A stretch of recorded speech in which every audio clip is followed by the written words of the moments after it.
2024 का चुनाव कुछ ही दिनों के बाद औपचारिक रूप से घोषित हो जाएगा, लेकिन चुनाव की चहल पहल बहुत पहले से शुरू हो गई है और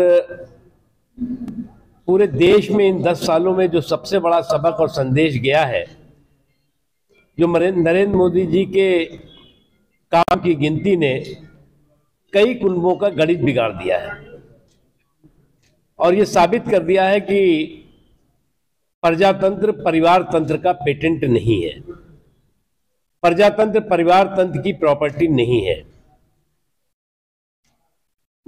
अब ये बात अलग है कि कुछ पिटे हुए पॉलिटिकल प्लेयर फिर से एक बार जो है वो खानदानी सियासत और पानदानी विरासत के साथ देश के सामने इकट्ठा होकर खड़े होने की कोशिश कर रहे हैं,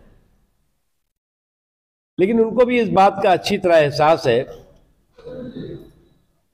कि देश में इन दो जो कार्यकाल यानी 10 वर्ष नरेंद्र मोदी जी के नेतृत्व में रहा, उसने देश में जो सकारात्मक और रचनात्मक परिवर्तन देखा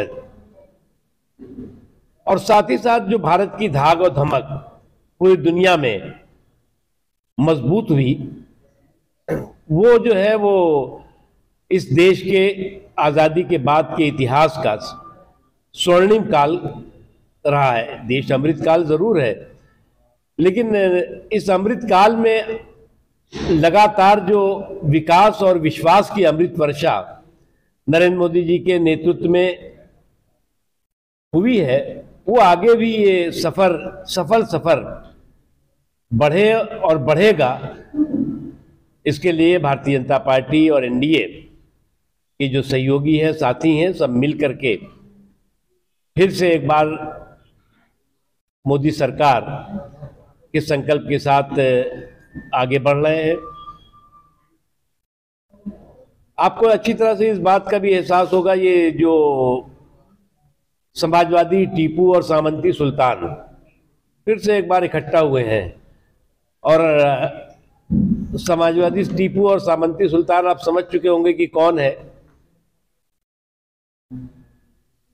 जो पार्टी कभी मुल्क की पार्टी होती थी, आज मोहल्ले की महंगी हो गई है। उसको कोई 1 सीट दे रहा है, कोई 2 सीट दे रहा है, कोई 3 सीट दे रहा है। अब छोटी दुकान पे मोटा पकवान अगर होगा तो इसी तरह की स्थिति दिखाई पड़ेगी, खोटा पकवान होगा तो ऐसी स्थिति दिखाई पड़ेगी।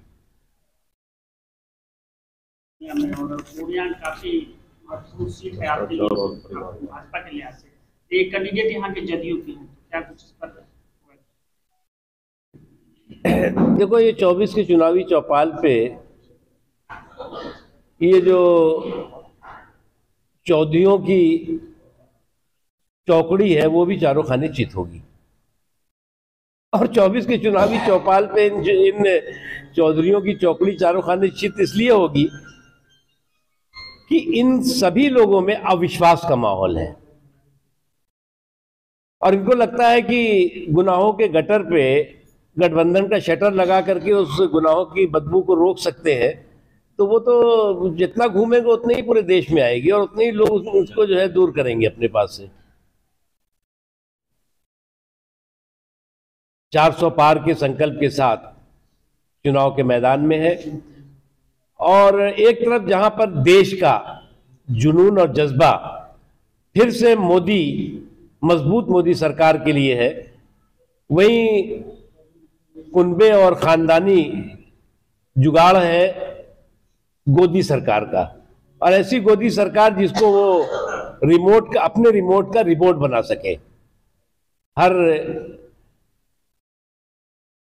2 साल में, 1 साल में, 1.5 साल में एक नया रिपोर्ट खड़ा कर देंगे प्रधानमंत्री बना करके और उसके बाद फिर उतार देंगे, फिर दूसरा खड़ा कर देंगे। तो अब वो रिमोट का रिपोर्ट वाला समय गया। अब जो है वो स्पष्ट जनादेश, मजबूत जनादेश और मजबूत नेतृत्व के हाथों में देश है, मजबूत है और महफूज है।